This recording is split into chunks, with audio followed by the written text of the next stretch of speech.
बिहार के चुनाव की चर्चा लगातार प्राइम टाइम में हो रही है और जब से प्राइम टाइम आया सिर्फ बिहार चुनाव की ही चर्चा हो रही है। देखिए, आज हम चर्चा करेंगे बिहार के उस राजनीतिक समीकरण के जो इस समय दूसरे चरण की वोटिंग के नजदीक आते आते पूरी तरीके से बदल गई है। जी हाँ, आप सही सुन रहे हैं।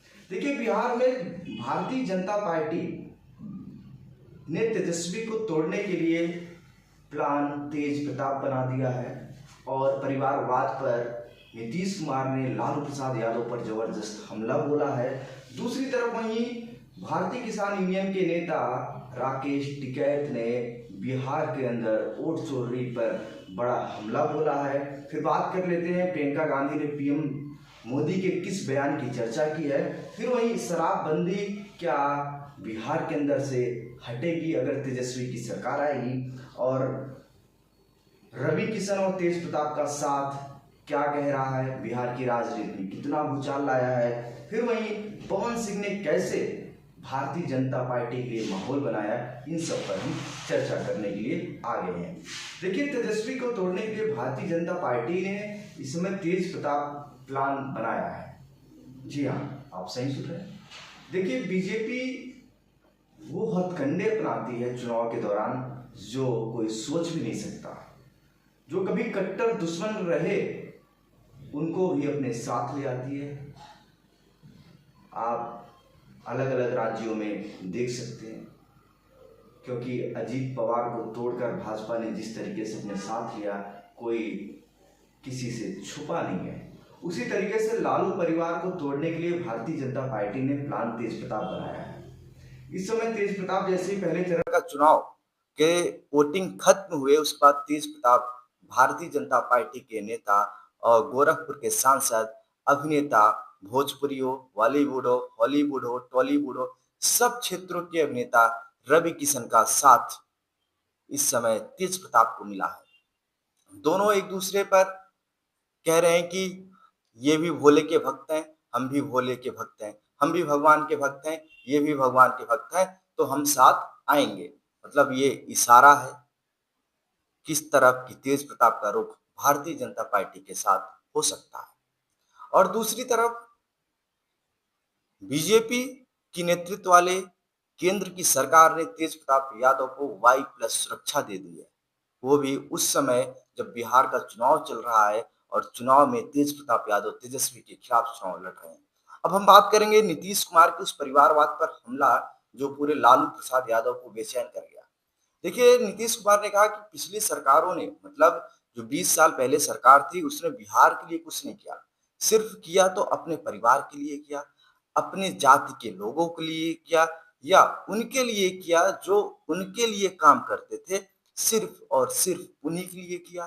बिहार के अंदर से कंपनियों को भगाया गया, फैक्ट्रियों को भगाया गया, जो ईमानदार अफसर थे उनको मारा गया, लूट हुई, फिरौती हुई, महिलाओं के साथ बलात्कार की घटनाएं हुई। इसके अलावा लालू के राज में, राबड़ी के राज में बिहार के अंदर इसके अलावा कुछ भी नहीं हुआ। नीतीश कुमार का ये लालू प्रसाद यादव पर एक बड़ा अटैक माना जा रहा है। वहीं दूसरी तरफ देश के प्रधानमंत्री नरेंद्र मोदी बिहार के चुनाव में एकदम एक्टिव है और पूरे बिहारी मूड में इस समय चुनाव प्रचार कर रहे हैं। चाहे आरजेडी के गाने को लेकर हो, या राहुल गांधी की मछली पकड़ने को लेकर हो, तेजस्वी को मुख्यमंत्री बनाने को लेकर हो, तेजस्वी के ऊपर बने गाने को लेकर हो, फुल्ली मूड में है, बिहारी मूड में देश के प्रधानमंत्री। देश के प्रधानमंत्री को आपने सुना होगा किस तरीके से आरजेडी के गाने गा रहे हैं और तंज कस रहे हैं आरजेडी वालों के ऊपर तंज कस रहे हैं कि अगर भैया आ जाएंगे सरकार में तो रंगदारी चलेगी बिहार में। और उस बच्चे का भी जिक्र किया जो मंच पर चढ़ के कट्टा की बात कर रहा है, आरजेडी सरकार आएगी तो हम रंगदारी करेंगे। मतलब देश के प्रधानमंत्री बिहार के उस निचोड़ पे पहुंच चुके हैं जो जंगल राज की तरफ जाने वाला है, जो जंगल राज आने की सोच रहा है कि जंगल राज आए और हम अपनी एक बार रंगदारी फिरौती फिर शुरू कर दें। वो बच्चे जो लालू का राज तक नहीं देखे हैं, लालू का राज सिर्फ सुने हैं कि इस तरीके की थी, वो बच्चे अब सोचने वाली बात है कि वो बच्चे भी अब लालू के राज का इंतजार कर रहे हैं, जो जब लालू की सरकार गई थी इस धरती पे जन्म तक नहीं लिए थे। लेकिन लोगों ने बताया कि लालू का राज ऐसा होता है, तुम रंगदारी करोगे, गुंडागर्दी करोगे, कट्टा चलाओगे, फिरौती मांगोगे, तुम्हारा कोई कुछ करने वाला नहीं, क्योंकि भैया की सरकार आ जाएगी। सिर्फ दो ही लोग चलेंगे, एक यादव चलेंगे, एक मुस्लिम चलेंगे, ये लोग बता रहे हैं और ऐसा बच्चे कह रहे हैं बिहार के जो आरजेडी के सपोर्टर हैं। अब वहीं हम दूसरी तरफ बात कर लेते हैं तेजस्वी यादव के एक बड़े बयान की तरफ। तेजस्वी यादव ने जो अपना तेज प्रण घोषणा पत्र की है, उसमें साफ साफ लिखा है कि शराबबंदी पर हम चर्चा करेंगे, इसको क्या फिर से बहाल कर सकते हैं। अब वहीं सत्ता पक्ष एनडीए तेज प्रताप यादव के साथ तेजस्वी को घेरने में लग गई है।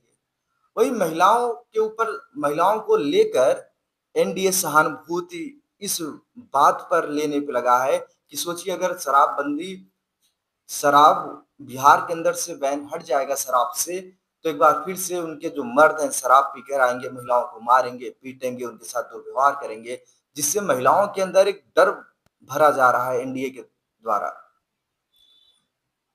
द्वारा डर भरा जा रहा है महिलाओं के अंदर, और तभी ऐसा लग रहा है कि जो एक माहौल बना है, वोटिंग ज्यादा हुई, महिलाओं ने ही वोटिंग ज्यादा की है, क्योंकि 9% महिलाओं ने वोटिंग ज्यादा की है, तो वहीं 7% पुरुषों ने भी इस बार जमकर बढ़कर वोटिंग की है। तो लोग कह रहे हैं कि जो शराबबंदी का एक मुद्दा है, पुरुष इसलिए वोट कर रहे हैं, जो लोग कह रहे हैं, तंज कस रहे हैं सोशल मीडिया पे, पुरुष इसलिए वोट कर रहे हैं क्योंकि तेजस्वी ने बोला कि शराब से हम बैन हटा देंगे, और वहीं महिलाएं इसलिए वोट कर रही हैं कि अगर शराब से बैन हट गया तो बिहार में उनके फिर से वही दुर्दिन शुरू हो जाएंगे। अब हम चर्चा करेंगे रवि किशन, तेज प्रताप, पवन सिंह, इन अभिनेताओं के बारे में। देखिए, खेसारी लाल यादव जिस हिसाब से बिहार के छपरा से आरजेडी ने उनको प्रत्याशी बनाया, उसके बाद उन्होंने जिस हिसाब से सनातन धर्म हो गया, राम मंदिर हो गया, मंदिर को लेकर जो उनके बयान आए, ये राजनीति में भूचाल मचा दिया। और छपरा से लेकर पटना तक, और पटना से लेकर दिल्ली तक, और दिल्ली से लेकर छतरपुर तक उनके इस बयान की चर्चा रही, क्योंकि खेसारी लाल यादव कुछ समय पहले तक सनातन धर्म की बात करते रहे, धीरेन्द्र कृष्ण शास्त्री के सभाओं में जाकर गाना गाते रहे, जो राम का नहीं मेरे काम का नहीं। इसके बाद लोगों ने उनकी पुरानी क्लिप को शेयर किया कि खेसारी जी क्या हो रहा है, बस राजनीति के लिए, टिकट पाने के लिए, चुनाव लड़ने के लिए आपने राम को बदनाम कर दिया। आखिर कहां तक सही है? तो लोग ये कह रहे हैं कि अगर आप भारतीय जनता पार्टी से लड़ते तो आप राम राम करते, आपकी मजबूरी इसलिए राम विरोधी होना हो गया क्योंकि आप आरजेडी के साथ थे और कांग्रेस उसकी साथी थी, इसलिए आप राम विरोधी बनकर चुनाव में लड़े। लेकिन खेसारी लाल यादव जब चुनाव उतरे थे, तो सभी जो भोजपुरी के अभिनेता थे वो ये कह रहे थे कि छोटा भाई है, लड़ रहा है, ठीक है, हम विकास के साथ हैं, वो किसी जंगल राज के साथ है। तो तेजस्वी यादव का साथ जो खेसारी लाल यादव ने, उसके बाद खेसारी लाल यादव ने सभी अभिनेताओं पे तंज कसा कि आज जो मैं कुछ हूँ अपनी वजह से हूँ, इनकी वजह से हूँ, इनकी वजह से हूँ। तो वहीं पवन सिंह के सपोर्टर उनकी पुरानी वीडियो दिखाने लगे, रवि किशन के सपोर्टर पुरानी वीडियो दिखाने लगे। ये सब राजनीति में होता रहता है कि कभी ऐसा, कभी वैसा, कभी वैसा, कभी वैसा। लेकिन खेसारी लाल यादव ने जो चुनाव लड़ा, वो कह रहे हैं कि हम विकास के मुद्दे पर चुनाव लड़े हैं, हम विकास करेंगे। खेसारी लाल यादव लगातार यही कहते आए, क्या राम मंदिर से कोई प्रोफेसर बना है? क्या हमें मंदिर चाहिए? हमें मंदिर नहीं, हमें अस्पताल चाहिए, हमें विश्वविद्यालय चाहिए, हमें विद्यालय चाहिए, हमें अच्छी सड़कें चाहिए। जबकि अयोध्या में सब कुछ वो है, लोग कह रहे हैं कि बिहार में भी सब कुछ हो रहा है। अब हम ये इस बात पर चर्चा करते हैं कि पवन सिंह ने कैसे भाजपा के लिए माहौल बनाया। देखिए, 2024 के लोकसभा चुनाव के दौरान जब भारतीय जनता पार्टी ने भोजपुरी के पावर स्टार कहे जाने वाले पवन सिंह को टिकट दिया था, तो उन्होंने आसनसोल से भाजपा का टिकट वापस कर दिया था, और इसके बाद वो कराकत से निर्दलीय लोकसभा प्रत्याशी के रूप में चुनाव में उतरे थे। और चुनाव में उतरने के बाद उन्होंने 1-2 गाना रिलीज़ किया था, इसके बाद उनका एक माहौल बनाया गया था कि कराकत से पवन सिंह लड़ जाएँगे, पवन सिंह लड़ जाएँगे। लेकिन पवन सिंह के निर्दलीय उतरने से फ़ायदा किसको हुआ था और नुकसान किसको हुआ था, इस पर भी हम थोड़ा प्रकाश डालते हैं। देखिए, पवन सिंह के उतरने से अगर किसी का नुकसान हुआ था, तो वो एनडीए को हुआ था और फ़ायदा हुआ था महागठबंधन को, मतलब इंडिया अलायंस को फ़ायदा हुआ था। अब कैसे? एनडीए के साथी उपेंद्र कुशवाहा चुनाव हार गए थे। वो भी कराकट से चुनाव लड़ रहे थे। जो वोट एनडीए को जाना चाहिए था, वो वोट ट्रांसफर हुआ था पवन सिंह के पास और इसी से वहां पे आरजेडी चुनाव जीत गई थी। और भाजपा को इसका एहसास था कि अगर पवन सिंह जैसे अभिनेता उनके खिलाफ या उनके लिए प्रचार नहीं करेंगे तो इसका नुकसान आने वाले विधानसभा चुनाव में होगा। उससे पहले ही भारतीय जनता पार्टी ने एक रणनीति बनाई, एनडीए ने एक रणनीति बनाई और पवन सिंह को भाजपा में एक बार फिर से एक्टिव किया, क्योंकि वो पार्टी की प्राथमिक सदस्यता नहीं खोए थे, बस वो पार्टी से अलग होकर चुनाव लड़े थे और पार्टी ने उन्हें बाहर भी नहीं किया था, ये भी सोचने वाली बात है। जबकि आम कार्यकर्ता होता तो पार्टी उसको उठा के बाहर फेंक देती, किसी भी दल की हो। अब बिहार के चुनाव में देख लीजिए, भारतीय जनता पार्टी ने न जाने कितने कार्यकर्ताओं को बाहर फेंका है, आरजेडी ने भी फेंका है, कांग्रेस ने भी फेंका है, जदयू ने भी फेंका है। मतलब सभी दलों ने कार्यकर्ताओं को बाहर फेंक दिया क्योंकि पार्टी के गाइडलाइन से बाहर काम कर रहे थे। लेकिन पवन सिंह पार्टी से बाहर नहीं किए गए थे। दिल्ली में जब अमित शाह से लेकर उपेंद्र कुशवाहा, मनोज तिवारी ऐसे बड़े-बड़े दिग्गजों से मुलाकात हुई, तो एक माहौल बना और माहौल बनने के बाद प्रधानमंत्री नरेंद्र मोदी का हाथ पवन सिंह के ऊपर आ गया। उसके बाद चुनाव से कुछ वक़्त पहले ही वो मोदी और नीतीश के लिए एक गाना निकालते हैं, जो बिहार में ट्रेंड कर गया।